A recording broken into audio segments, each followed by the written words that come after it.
Bonjour à tous, je vous propose de découvrir le premier extrait d'un nouveau format hors-série de course épique, Mots croisés.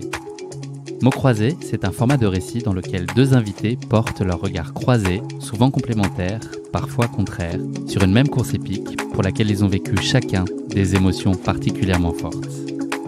Rendez-vous dès mercredi pour découvrir l'épisode en intégralité. Bonne écoute!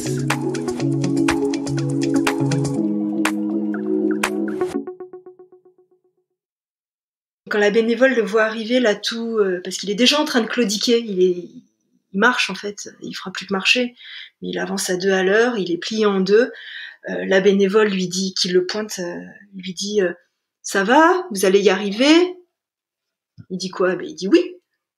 Et puis et moi je sais pas, moi je l'encourage, je dis allez, faut y aller maintenant, faut y aller. Enfin comme s'il était en train de courir un marathon. Alors qu'en fait, non, ce qu'il s'apprête à gravir, on le sait bien que c'est 7 kilomètres qui vont être 7 kilomètres d'enfer.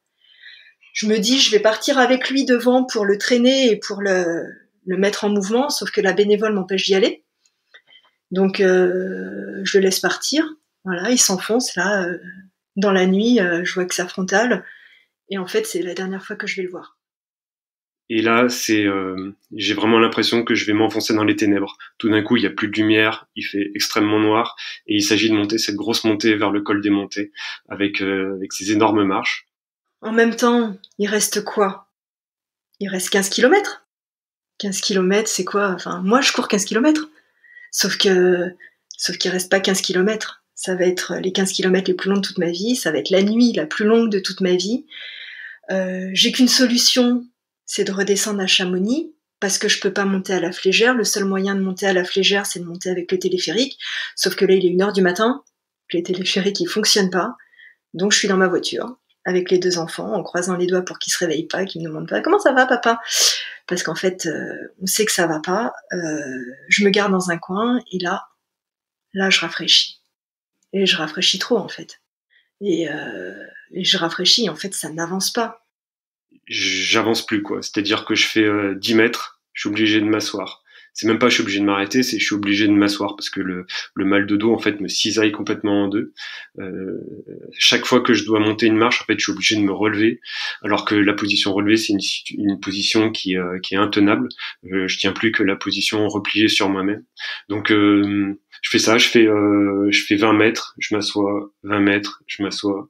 Tout à l'heure quand j'étais aux alpages de Bovines, j'avais l'impression d'être seul au monde, mais là tout d'un coup je vois une guirlande de frontales qui sont derrière moi, j'ai l'impression qu'il y a des tas de concurrents qui klaxonnent, que j'empêche tout le monde de passer. À chaque fois qu'il y a quelqu'un qui me dépasse, il me demande comment je vais. Alors à chaque fois je réponds en anglais que c'est mon dos que j'ai un problème avec mon dos, mais que tout va bien, que je vais y aller tout doucement. Les gens ils me font un petit signe et puis ils continuent leur chemin. Quand j'arrive au sommet de cette grande côte, enfin ce que je pense être ce sommet de cette grosse côte, il y a une espèce de petit ressaut.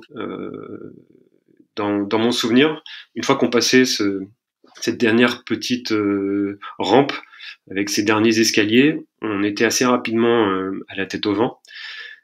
Et en fait, je me trompe complètement. C'est-à-dire que il reste au moins 3 ou 4 kilomètres de faux plat montant pour accéder à tête au vent.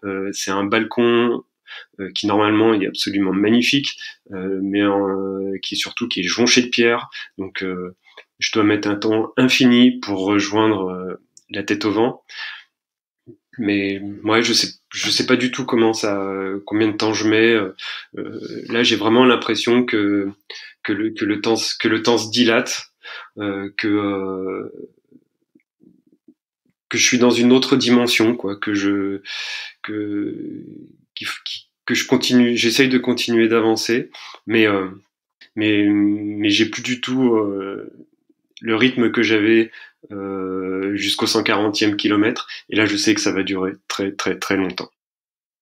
Je sens que ça va pas, je panique. Lui, je sais pas comment. Enfin, après, j'ai su comment lui il allait. Mais ce que je peux dire, c'est que moi, à ce moment-là, je suis plus lucide en fait. J'imagine le pire. J'imagine qu'il va se coincer les bâtons et qui va tomber dans le ravin parce que là-haut c'est un balcon, hein, il y a des énormes cailloux, c'est la nuit, il a que la frontale pour s'éclairer, il tient pas debout. Il faut se dire la vérité, il tient pas debout. Donc il va coincer les bâtons dans un caillou et il va tomber. Et en même temps, je me dis quoi? Mais pourvu qu'il tombe, qu'il se fasse pas mal, mais pourvu qu'il tombe, parce qu'en fait ce serait le seul moyen de mettre un terme à ça.